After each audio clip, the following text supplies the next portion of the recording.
sure. All right, so first thing I want to talk about,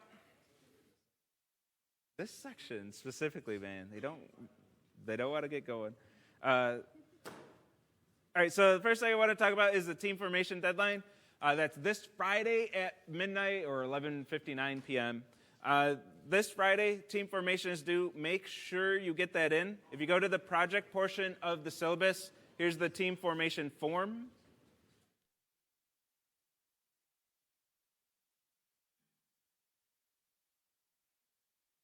And it looks like this. So give me your team name, your team repository, your GitHub, public GitHub repository, and your emails of all of your team members, including yourself, 4 or 5 members. So if you have a fifth, fill out that fifth one. This is due. I'm going to repeat it again. It is due at 11:59 this Friday. If you have a team, you're talking to your classmates and your friends or whatever, and you decide we're going to be a team in CSE 312, and you do not submit this form by Friday at midnight, you are not a team. And no, I will not care when you send me emails. There's always one team that just completely neglects to fill out the form by the deadline. I give you 4 weeks, too. There's no excuse here. You have plenty of time. If you don't fill out the form, you're not on a team, and you will be put on a random team. I don't care about your emails afterwards. I'll respond with just, you missed the deadline. 4 weeks, you didn't do it. I will be strict about that. The reason I'm strict about that is week 5, your meetings will start. You have to start having meetings on week 5. And that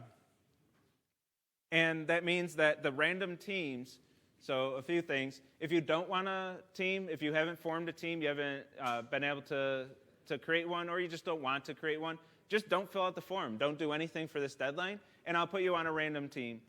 So if you are intending to be a team and you don't submit the form, you're going to be lumped in with the I want to be on a random team people, and you're all going to get put on random teams. And since team meetings start next week, I need those random teams formed. I usually do them right after this deadline. As long as I'm still awake at midnight on Friday, I'm going to create the random teams and send out emails saying this is your team.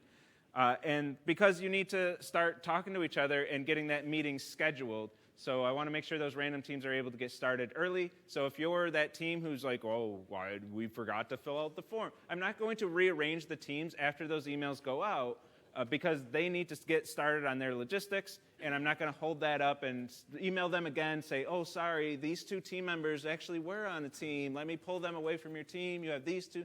I'm not doing any of that. It's not fair to the students who want to be on the random teams. So if you don't fill out the form, you will be on a random team. Yeah.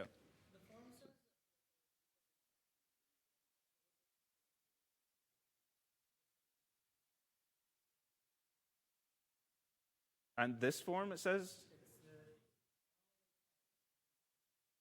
we're on the wrong form. Yeah, I don't know what you're looking at, but it ain't the right thing. So make sure you get that in. So those of you who don't pay attention in lectures or are talking to your friends right now, and you come to me on Monday saying, hey, we were a team, or you email me Saturday, we were a team, why'd you put us on a random team? I don't care. Pay attention and do your stuff that you're supposed to do. I will not have any sympathy. And only one member has to fill out the form. So as long as I get one submission with all your team members, that's all I need. But if you don't have 100% faith that your teammate is going to submit the form, the one who said, oh, I'll submit the form, you can just submit the form also. If I get 5 submissions from a team, everybody on the team submits the form, I'll be able to figure it out. Trust me, as long as it's the same team members on all 5 submissions, I'll know what to do. I manually process this stuff. I'll figure it out, I promise you. So there's no issue with that. For that extra safety, just submit the form yourself, even if your teammates said they would. I've had teams in the past where I had 4 people saying, oh, our buddy was supposed to submit the form. He said he would. And then that 5th team member said, oh, oops, I forgot. Sorry, you're not a team. You're put on random teams now. So I don't want to harp on it too much, but I've had so much frustration in the past from students who can't do what they're supposed to, can't fill out a form in 4 weeks. It's just a ridiculous thing that it's even a thing. But 4 weeks to fill out a form, and can't even do it, and then try to make that my problem. It's not my problem. This is the deadline. I'll try to remember to do this every day this week. I won't make it this long every time. Wednesday, Friday, I'll just be like, don't forget. But those are the stakes. Those are the consequences. If you intend to be a team, just fill out the damn form. It's not that hard. Okay, so content today, databases is what we're talking about. So let's get on to it. There's just a lot of content here. It's going to go pretty quick. So let's get started. So databases are separate pieces of software, separate processes that are going to run on your device. And so, any questions about team formation? I'll stop for a second just to make sure there aren't any questions. In the presentation, I told the other lecture that you can even sign up for time to present. Oh, actually, there are a few other things I had to mention. If you want to create a team across lecture sections, I am allowing that. So if across 4 p.m. and 2 p.m. you want to create a team, that's fine. I'm fine with that. Whatever. It's not a battle I'm going to fight you on. But it's up to you to find a presentation time that works for everybody. So you have to make sure that all of your team members can make it to one of the presentation times in one of the lectures. Presentations are during lecture time, so either 2 or 4. Everybody has to be able to make that. Anyone who doesn't show up to the presentation gets a 0 on it. Anyone who does show up gets whatever the presentation earned, whatever you earned for that presentation. So if anybody can't make it, they got to either figure it out or just take a 0. That's on you. If you can't figure that out, then don't form a team across sections if you can't all make it to the presentation time. I don't even want to allow the cross-lecture teams, but I'm not going to fight that battle. But you're not going to make finding a presentation time my problem. Again, that's up for you to figure out. You're all able to figure that one out. Sign up form, CSE312.com. Goodness gracious. Dude, what is going on? I got to teach you how to run multi-container apps with databases, and these are the questions we get? What the fuck? Do we get a team formation confirmation? I don't send out any confirmation by default, but if you're panicking and you're like, I really want to know if we're on a team, just shoot me an email. I'll let you know. I mean, the form itself, I think, sends the confirmation.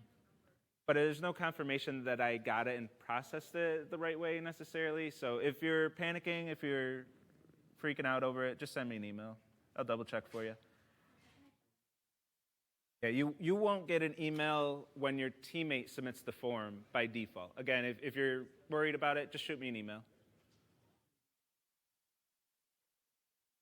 Okay, so cross sections, presentation time. So I told the other section that you can sign up for a presentation time right now. Like, it's available on the course website, and then they said your link's broken. So I guess you can't, but I will get that fixed. My intent is that you can sign up for a presentation time right when you're forming teams, so you know that you can all make that presentation time. But that's something I got to fix, apparently. I was under the impression it was all working, and I was just wondering, kind of thought it was strange that 0 teams signed up for a time, and that's the reason. It's because I messed something up.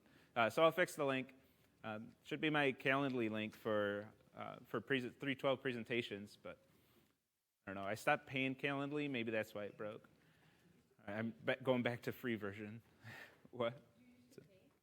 Yeah, I paid for well, it's a tool that I use. I wanted to support them, but I forget why, but I decided not to. I don't know. Whatever. But let's get on with it.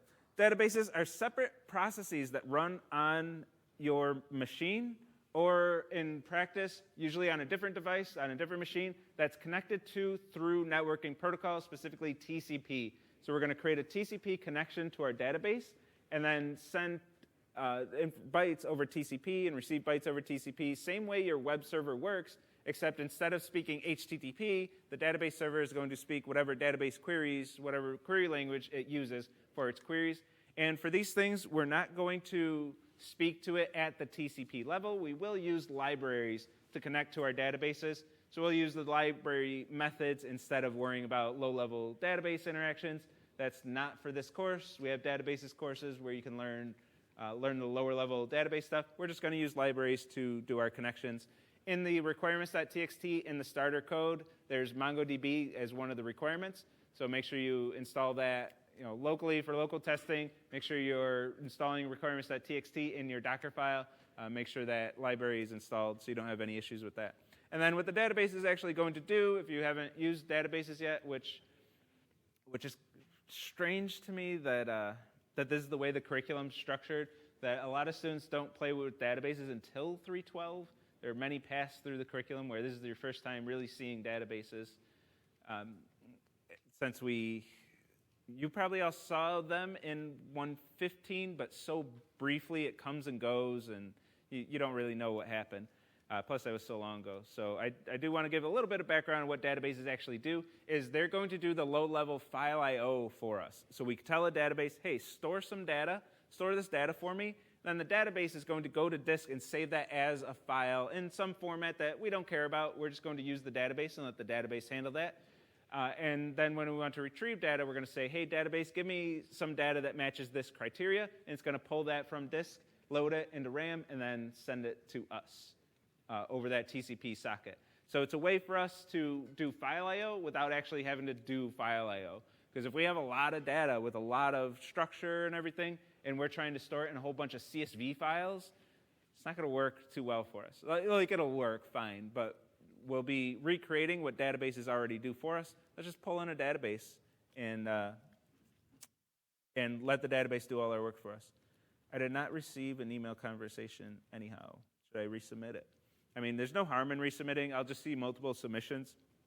But if you want to send me an email, I'll double check that I got the thing. And databases are fast. Optimizations is ease of use and optimizations is why we like databases. If we're storing things on disk ourselves, it's going to be slow. It's just going to be slow, or at least slower than databases by several orders of magnitude. Whatever code we write to handle that stuff, it's going to be bad. It's not going to be as efficient as large teams of people working for decades optimizing these database queries. We're not going to write anything that even comes close to that. Let's take advantage of what they've done for us. Okay, so there's two types of databases that I'll talk about, and they're kind of representations of each camp, the NoSQL camp or the unstructured camp, and the SQL camp. I'll use MySQL for the SQL camp, but these days Postgres has kind of taken over for MySQL, but whatever SQL database you want to use. And I'll say it right up front, I don't actually care what database you use in this course, as long as you're running a database in a separate container. As long as you have two containers, one running your database, one running your app, I do not care what database you use, but I will recommend MongoDB just because it's going to be the easiest one to use for our purposes in this class. So I will recommend it for CSE 3.12. That is not a broad recommendation of you should always use MongoDB, but in this course, it'll be the one that gets you through the course with the least pain, because I don't want to turn this into a database course. We just need to use a database, but let's use it in the simplest way possible to get our stuff done, and then move on to web stuff. We want to talk about the web stuff specifically. Again, you can take a database course and learn all the low-level database stuff. I don't need to steal their thunder. But I will talk about two of these, just so I can do a little bit of comparison, again, because this might be your first time really talking about databases. So let's talk about them. MongoDB is going to run on port 27017. So like our web app runs on 8080, that's what we decided for the port for your web apps. MongoDB has a default port of 27017. If you pull MongoDB out of the box and install it and run it on your device, it's going to be running on 27017. You can change that if you want to override the default port for whatever reason. Not recommended, but you could. But that's going to be the default port. And then, which you won't really have to care about. If you use the default port, you don't even have to know what it is, really. Just use the default. And this is going to be a document-based store, meaning that it'll store data structured like JSON objects, and it stores them in something called BSON. It's like JSON, but it can also store binary data. If you want to store raw binary in the database, that's fine. For our purposes, these are effectively Python dictionaries.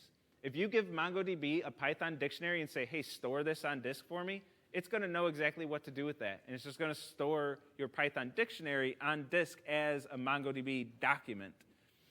So we just store our dictionaries. If you're running JS, this JavaScript, It's just like storing an object, same format, and it's really easy to use in these languages that have basically a one-to-one correlation in the language for their documents.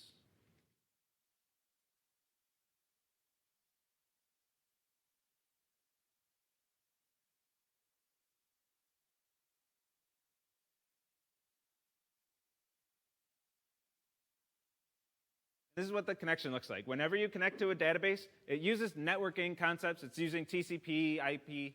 It's using that stuff. So we need to connect to the server. Even if the database is running on the same device as your app, it still needs to use this networking technology.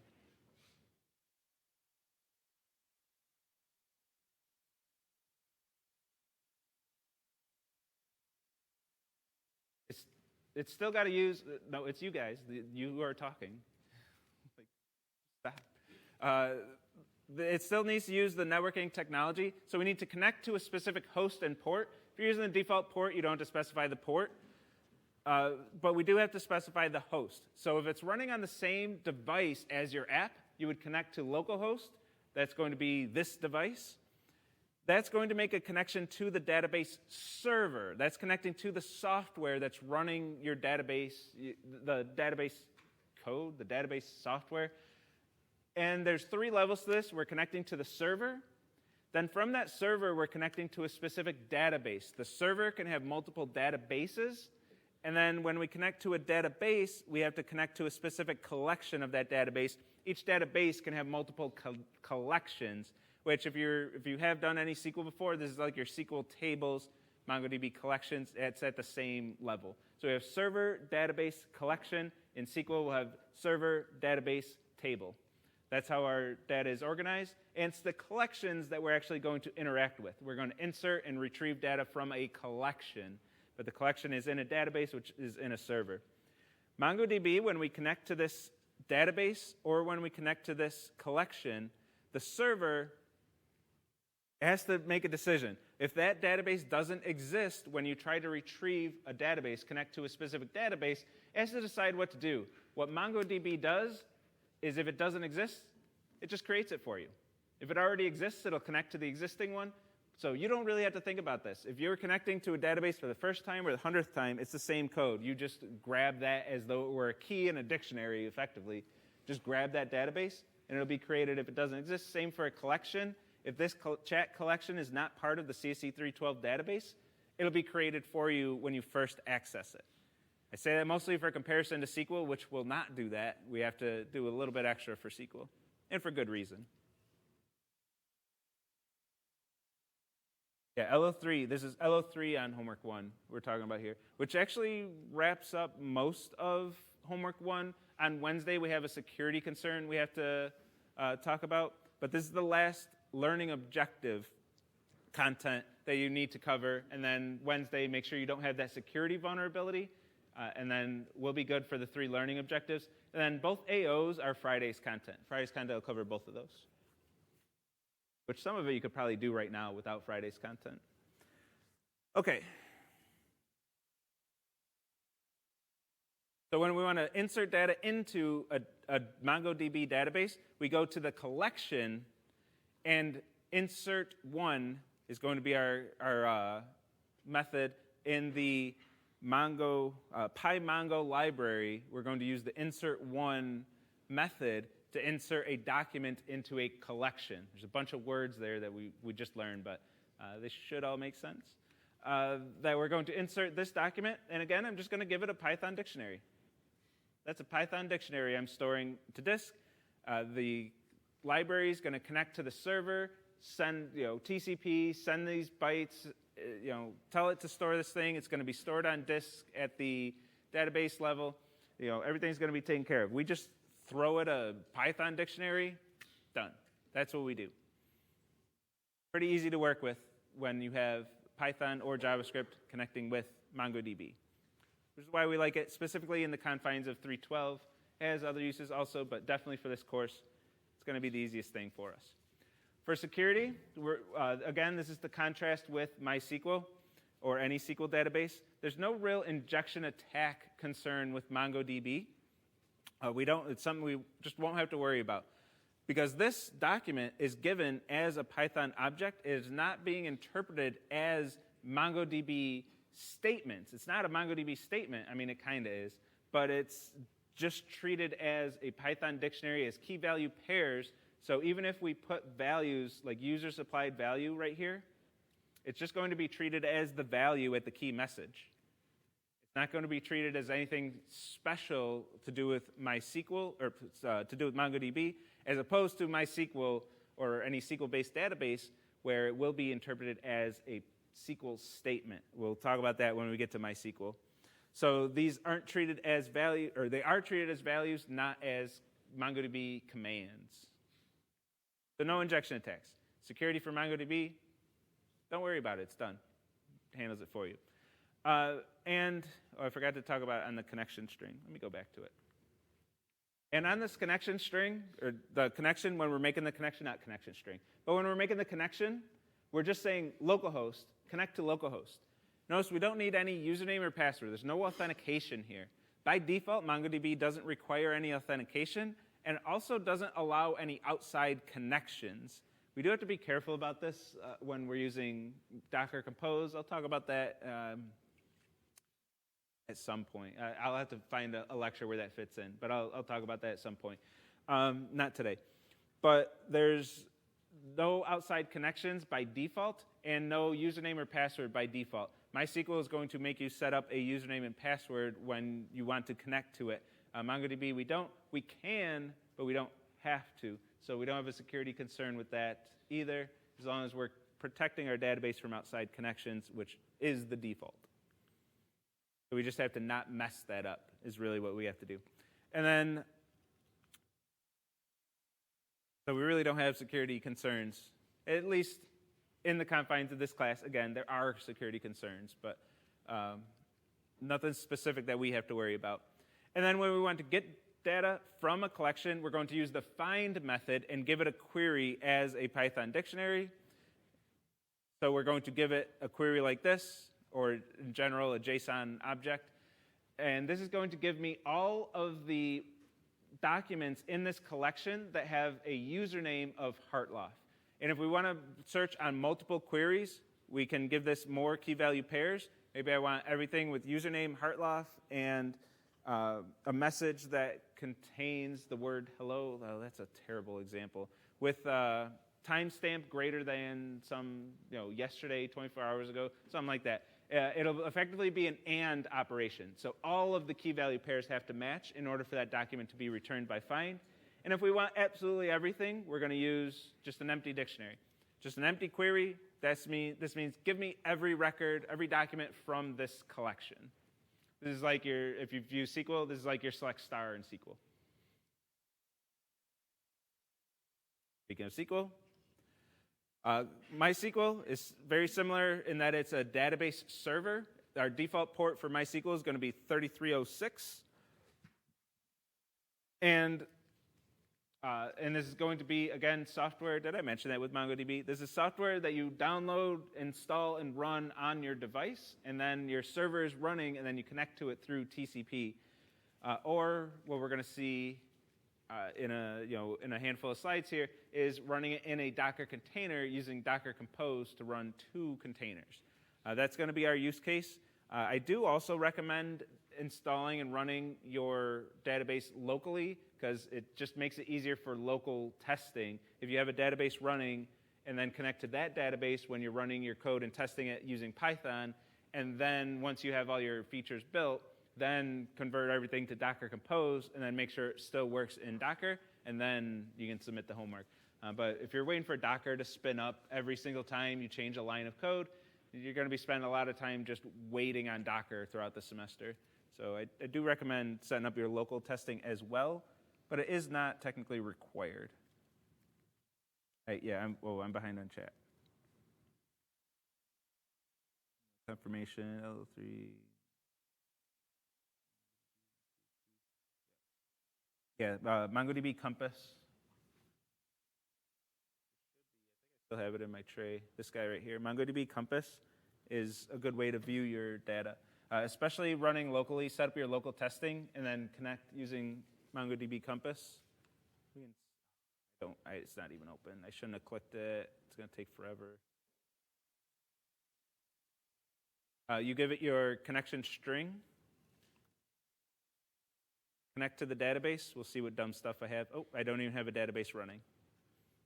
So we don't even get to see what dumb stuff I was storing. But MongoDB Compass is recommended. Yeah, you can use the CLI commands. You can even bounce into the Docker container and view the data. I used to demo that in lecture, and then anyone who actually viewed their data was using MongoDB Compass. I'm like, well, I might as well just show that in lecture. Localhost refers to our personal device, or is that run in the container? It's whatever host, I don't want to say device, the host environment. So localhost on your laptop, if you're running like Python server.py, your localhost is going to be your laptop itself. When your code's running inside a container, localhost is local to that container. So it's whatever the local system is localhost. Oh, and Michael already answered anyway. No, that's what I want. We need to give you a role in Discord so I can easily identify that you're giving answers instead of. If there were two records, username Hartloff and username Hartloff2, and did a find on username Hartloff, it would Oh, thank you, Zay. I was going to be like, I'm like 99% sure, but I'm not 100% sure. It's exact match. Hartloff2 would not match, but you can. You know what? I'm going to cut that sentence off. All right. So SQL is similar to MongoDB in the sense that it's a database server, but it's going to be structured. That's what the S stands for, structured query language.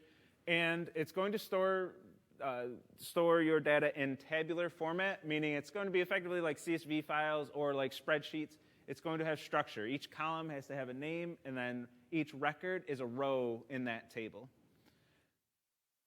We have to connect to it, similar.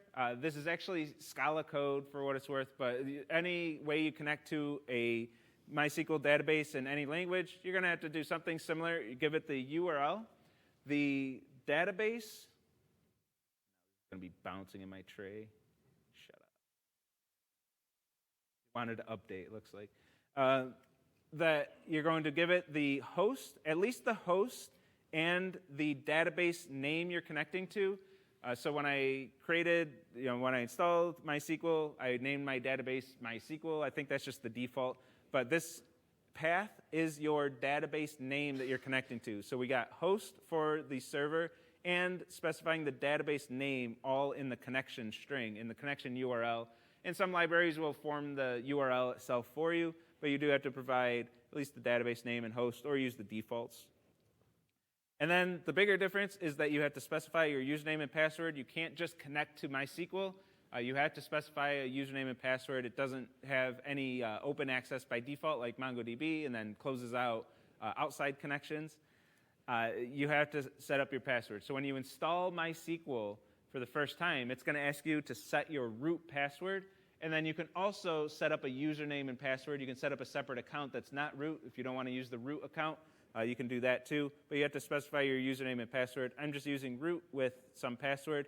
And if you are using this, any database that needs a password, or any time you need a password in general in your code, never ever push your password to your repo. Please, please, please. The quickest way, there's a lot to this. I want to keep it kind of brief. I spent too long going on a tangent in the other lecture. But the password, whenever you have a password in code like this, never put your password there. The easiest thing to do is to change this string to something like change me. That's my favorite one to use. And then it's very clear to anybody who's using your code that they need to set that to their actual password. Then when you go to deploy your app, you would change the change me string to whatever your actual password is, but you would never check that back into the repo. Especially if you have a public repo, you don't want everybody on the planet to have your database password because that's bad. Databases work with network connections. They can connect to your database from anywhere. If they have your username and password, they can access all of your data from anywhere on the planet. and if they have access to GitHub where your public repo is, like you're just completely wide open, vulnerable to everything. Don't do that. Hey, red name now. All right.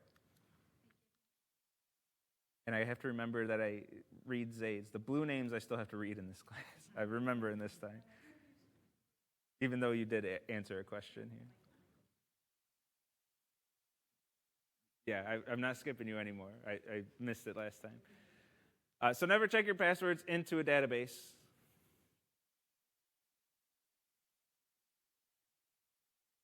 All right, and then when we're connected, we can start sending SQL statements. SQL is not quite as nice as MongoDB. If we try to insert something into a table that doesn't exist, it's just going to give us an error, and it's not going to work the way we want it to. It could even crash our program if we don't catch the exception, depending on the language we're using and everything. We don't want to do that. So we have to create the tables first. We can use a line like this. We're going to create a table named players with 2 columns, username, that's text, and then points, that's an int. The reason we have to create our tables is because we have to specify our column names. We have to specify what the fields are. That I have 2 fields, one's a text and one's int. That's very important information that SQL is going to need because it's going to enforce that structure. This is the whole point. Again, SQL, structured query language, that's going to enforce that structure for us. So we need to tell it what the structure is.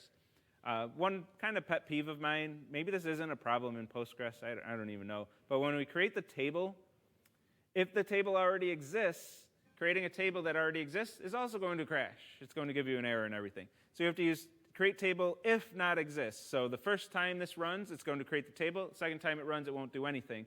But if I run this line on my server startup, it's not going to break because the table exists or it doesn't. It's going to get created or it already exists. That's fine. But these 3 words says, please don't break. That's how I read it. And then when we're inserting into a database, we're going to use insert into a table.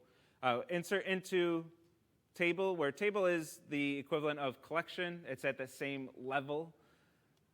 Insert into table name, and then value, and then a list of values with this syntax.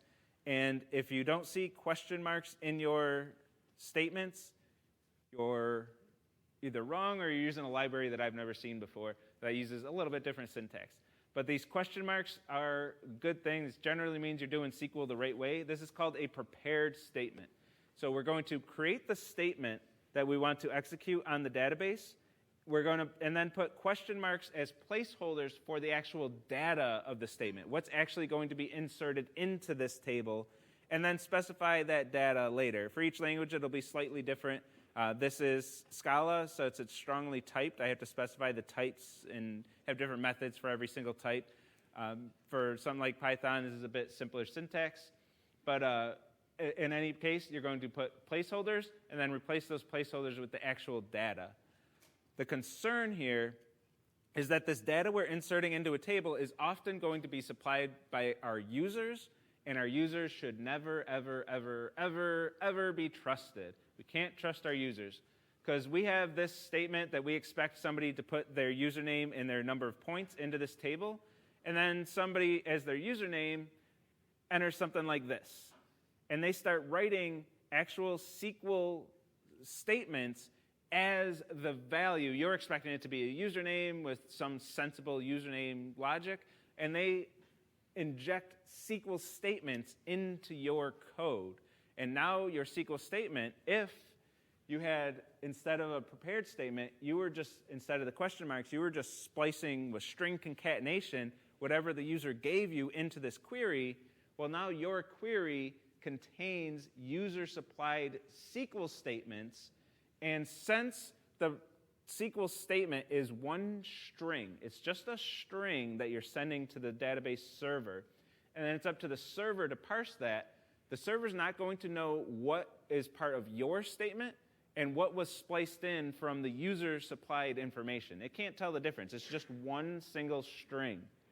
As opposed to MongoDB, where we had a Python dictionary, in our case anyway, we have a dictionary with key-value pairs. It's very clear that any value is just a value, and anything that's part of the structure of that dictionary was the actual here's what I want MongoDB to do with these values. That was the query part or the statement part of it. And then the user-supplied values are just strictly values. But SQL is designed to work on strings. You just give it a string, and it's going to parse that string and execute it as a SQL statement. So this is the danger. This is why we worry about this with SQL, because it's the way SQL is designed, and we don't worry about it in something like MongoDB. That said, there have been vulnerabilities with MongoDB. If you Google MongoDB injection attacks, there have been injection attacks that have been successful on MongoDB databases, but they've always been issues with client code. So when the client has some methods that end up interpreting what you give it as statements and doesn't do what it's supposed to do and then ships it to the database already messed up, the database is just going to run that as a query. But it wasn't a vulnerability with MongoDB, but the certain client libraries can still not do what they're supposed to and mess things up and introduce security vulnerabilities. And specifically, there was a big one. There was a PHP library that messed things up and created the potential for MongoDB injection attacks when it shouldn't have. But with MySQL, or with any SQL database, this is just normal mode of operation. You're vulnerable to SQL injection attacks, so you need to be careful with this if you're using any SQL database. Another reason why I say, well, MongoDB is just easier for this course because you're not opening yourself up to one more thing that could get you a free 0 on an objective, one less thing that you have to worry about each time you write anything, each time you make a submission. 365 has a pretty great lecture that goes into how prepared statements work. I recommend it. I'll forward that recommendation. I'm not going to do a whole lecture on SQL injections. I'll leave that for 365. I don't want to steal his thunder either. But use prepared statements. That's my punchline. Use prepared statements. Don't open yourself up. And I'll go a little bit further than that, actually. In this example, this is just strictly malicious. It's just deleting your data. Drop table will delete that table. But what an attacker is actually going to do if they're sophisticated enough and they really want to compromise things is they can send SQL statements that are going to retrieve data and get them to be able to view that data. Or what I would try to do, if I were to do it, is I would try to access the users table, access my own record, and give myself admin access. I would set my value, user type or whatever they call it, to admin, give myself full access to the system, and then floodgates are open from there. I can do whatever the hell I want. That's what I would try to do. But a sophisticated attacker, once you're vulnerable to SQL injection attacks, they will do whatever the hell they want to do on your server. You have no protection anymore once you're vulnerable to SQL injection attacks. Okay. And to retrieve data, select star from table is going to give you absolutely everything. You can replace the star with queries and start trimming down instead of getting everything. But this is your sledgehammer approach. Just grab everything, and then in your code you can loop over that data and filter it however you want, or actually use SQL the way it's intended and do your select star from players where, and then your actual filtering criteria. Or instead of star, replace that with select score from players where username equals Mario or whatever.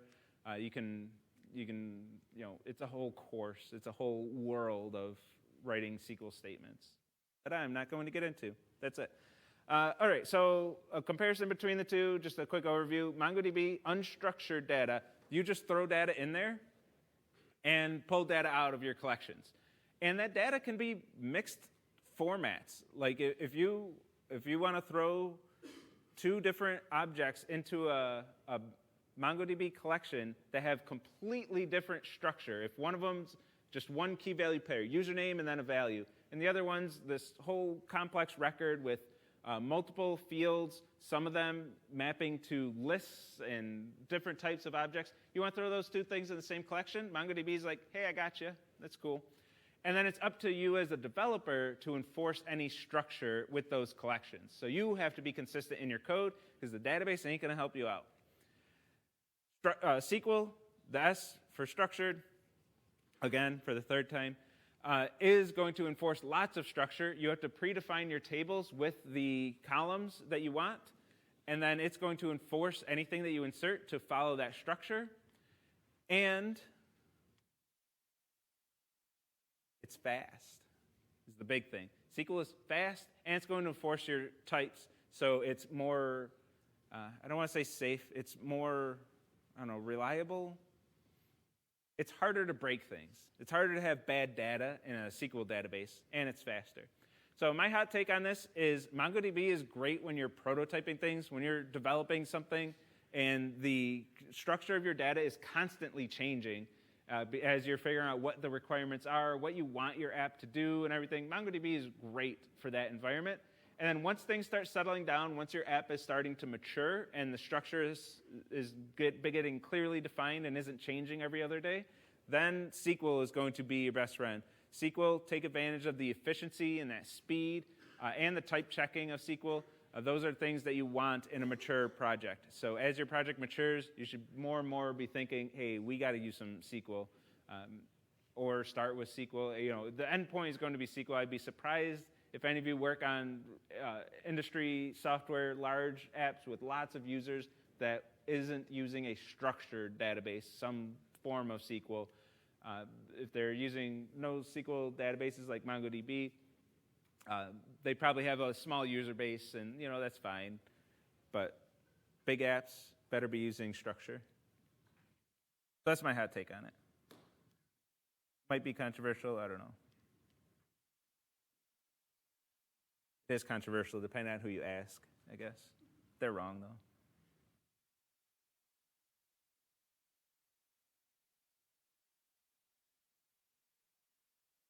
Yeah, prepared statements are pretty much a silver bullet. I mean, there are still, even with prepared statements, there are successful SQL injection attacks, but they're advanced and complex enough that I don't even know how they work. I have no idea how to even explain them. I just hear that they exist. Yeah, it's pretty much use prepared statements and you're good. Don't use prepared statements and you're screwed. Okay, there's so much in this lecture. We got 6 minutes. We can get through this. All right, so we have to revisit Docker Compose. We're going to use Docker Compose to run multiple containers. I mentioned that Docker Compose can do this, but I never showed an example of it yet because we didn't need it yet. But now that we have a database, we need to modify our Docker Compose file.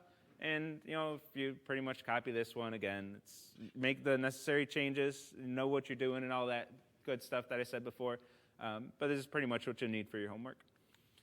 So services, I mentioned, takes a list of services, but we only had one before. Now we got two, so we can see what this means. I'm going to create two services, Mongo and app, and this is going to create two containers or two images, and then create containers for each of those images. So I have a multi-container app that's still going to be ran with Docker Compose up, preferably with --build --force recreate if you're still developing your app, still changing features. And that's going to run both containers, and you have a multi-container app. I don't care what database, I said this before, but now that we have it on screen, as long as you're using two containers and communicating between containers to store your database stuff, I don't care what database you use. It could be anything. Everything's on the table. I don't care what it is. As long you could write your own database for all I care, database server. As long as your app container is talking to another container, and that other container is where things are stored to disk. That's all I care about for this course. That's what we really need. Preferably use an actual database because you'll get practice with that, but whatever. All right, so I have the second service called Mongo, and this is going to use one of the pre-built images on Docker Hub, Mongo 4.2.5. I think this is outdated. That's what I was using when I made this slide. So if you want to use a newer version of Mongo, knock yourself out. This one will do everything you need it to do, though. And this is effectively the same as having a Docker file that has one single line that says from Mongo 4.2.5. So we don't actually need a Docker file. We're just specifying the image, and we don't have to do anything else. If you want to do more configuration with your database, create a Docker file from Mongo, whatever version you want, and then whatever setup you want to do. That's perfectly fine. I don't, if you want to do more, but we don't really need. We can just use out-of-the-box MongoDB. That's fine. And then I'm going to set an environment variable. I'm doing something a little different here. I'm going to set an environment variable, which is something we can do in Docker Compose. We did it in the Docker file, but not Docker Compose. This is the syntax for it. I'm setting an environment variable named wait hosts. that's taking a value Mongo colon 27017. And what this is going to do is solve a very specific problem that we're going to have. Is that, before I forget, I want to make sure I mention this. Your service name, I mentioned this before, but this is going to be the host name of that container in the network that MongoDB is going to create for you. So this wait host is solving a specific problem, is that the database and the app are both going to be started by Docker Compose, but we can't really control the order in which they're going to be created. And it creates this tough situation where our app, one of the first lines of code in our app, is likely to be connect to the database. What happens if the database container isn't running the database yet? We need a solution for this, and this is my favorite one because it works. If you want to try a different solution, that's fine as long as it works, but I haven't seen another one that works well enough like this one, unless you change your app code. Some students do different things in their app code itself to get around the issue. That's fine, but this one works. If you use this one, it's going to serve you well. What this is going to do is make sure that the database container is running and accepting TCP connections before running your app. So with this one, we're going to grab this command from GitHub user UFO Scout. I've never met them, but they're one of my favorite GitHub users because they have this beautiful command that we can use. We're going to download that command. We're going to change the permissions to make sure it's executable. And we're going to execute this wait command and then run our app. What the wait command does is reads the wait host environment variable and waits for all of the hosts. This could be a list of hosts if we wanted it to be. We only need one. Wait till the Mongo host is ready for TCP connections on 27017. And once it is, this process stops, and then it'll run our app.